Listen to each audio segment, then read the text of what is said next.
This copyrighted telecast may not be reproduced, retransmitted, or used in any form without the authorized written consent of NASCAR Broadcasting. NASCAR would like to thank all of our loyal fans for your continued support, and we hope you enjoyed today's broadcast.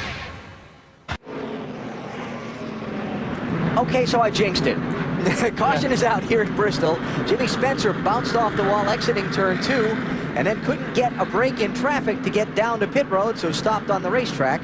And now he's on the pit lane, getting service to his car. He's up there in that high slippery stuff, especially coming off the corners right there. Not a whole lot of grip there. Yeah, Sterling Marlin got by, then McMurray, then Martin, then Sadler, and now Casey trying to hold his position in front of Tony Stewart and Ryan Newman. You can see he's lost some ground too, Elliott Sadler, as they are driving away from him. For a guy with a crashed race car starting the race with no practice laps on it after it was rebuilt, falling back not a surprise, but Matt, it doesn't look like it's too bad for him right now. He is hanging in there, keeps giving him encouragement every few laps, saying you are doing a great job. He's hanging there. We've got a cash on the racetrack. Joe Nemechek. Caution, caution. And Scott Wimmer. And Nemechek hit a ton. I can hear that from here. Wow. Oh, There's Joe right there. Well, that was Wimmer and Craven. Oh, I see what happened. And then Joe just Watch that hit. barely missed. Bang. Oh, my goodness. That was a shot. Punch like that. That's when something bad. Oh, there we go. What was I saying? Something about getting in a bunch, something bad happens. Ricky Rudd squeezed into the wall, and the caution flag is out. Like that, it just takes a little bit of slide to get up into somebody, and that happens. Ricky did not realize that Mike Wallace was on his outside. It didn't really feel like there's any big deal, no adjustments. In fact, Matt Tyson told me today, they just want to settle in, whether it's 4th, 6th, 8th, or even 15th, and just ride. Wally, as a driver, do you break this race into 2 separate segments, maybe 400 laps Hang on, of Matt, survival? got trouble, turn 4. Ricky Craven has looped around, caught the wall with the back end of the time ride, and the yellow flag flies again. He didn't catch it hard, but he didn't catch it. Continues for Maine's favorite racing son. I'm not sure Ricky didn't have a... No, the tire's up there. That just looked really strange when he... You know, we saw a lot of... Oh, look at Junior with a restart. Hey, man, he did that last night in the Busch race. Tell you what, he'll put a lot Oh, trouble front stretch. Brendan gone. Tony Raines. Kyle Petty. And Kyle Petty. Man, see, they were only running half speed, and look at all. Normally somebody checks up on a restart, and that's what happens. Looks like what happened. Very good, Wally. Crunch, clunk. A lot of damage to the 99 and 49, looks to me like. 17 couldn't get going. The 99 checked up. The 77 didn't.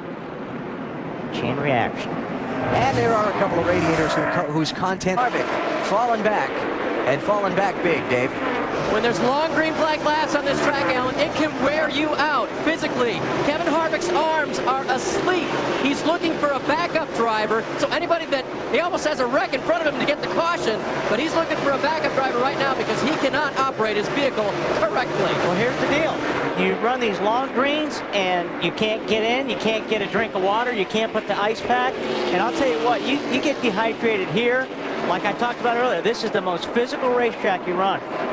Hey, Matt, Kevin Harvick moving slowly down pit road right now. They decided not to put Kyle Petty in the car yet. He is standing by. They gave Kevin some padding for his right, under his right arm to help prop his shoulder up to hopefully relieve that asleep situation in his, especially in his right arm. Weapon. And Dale Jarrett did not stop Dave. Kevin Harvick coming down to attention of his pit.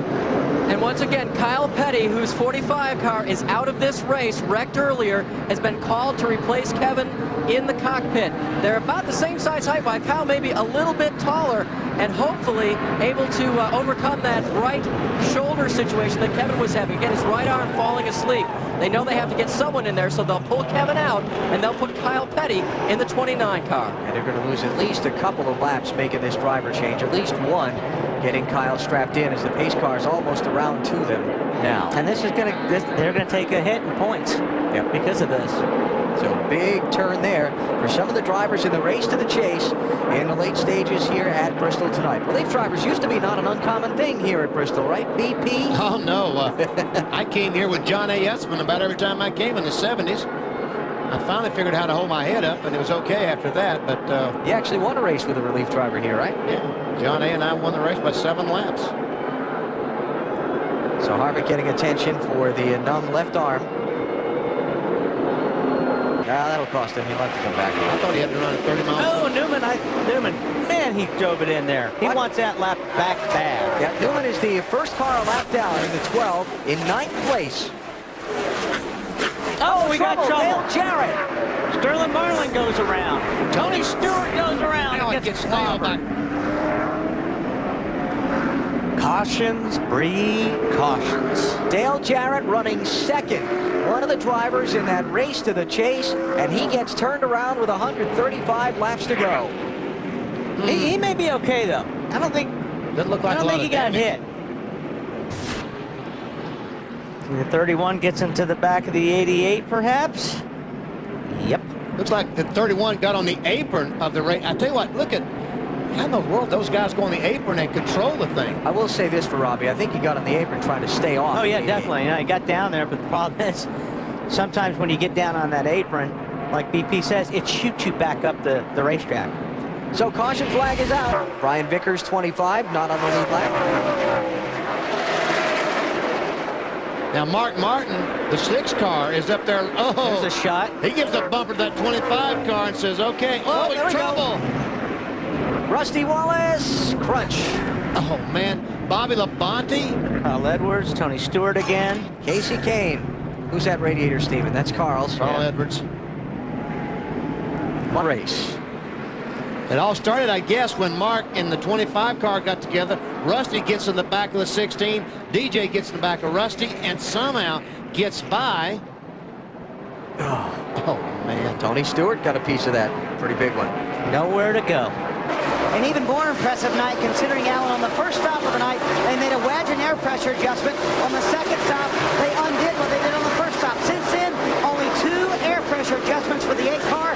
It's been awesome from the beginning. Much needed night of recovery for this Budweiser racing team from Dale Earnhardt Incorporated.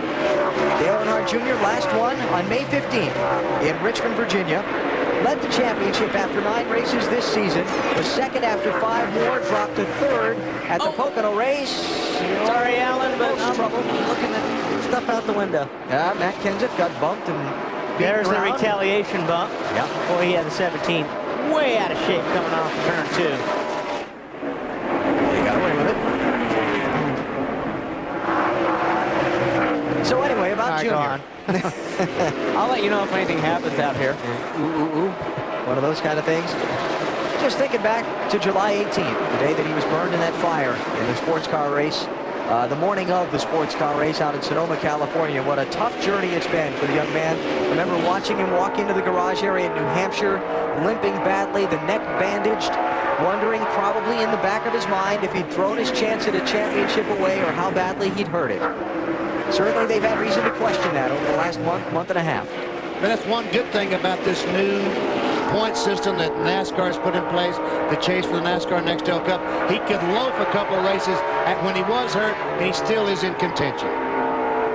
I'll tell you what, it's great. These next 2 weeks are going to be a lot of fun. There's a lot of pressure right now on top 15. Coming around to 2 to go for Dale Earnhardt Jr. He will have led 294 laps tonight of the 500. His father won here 9 times.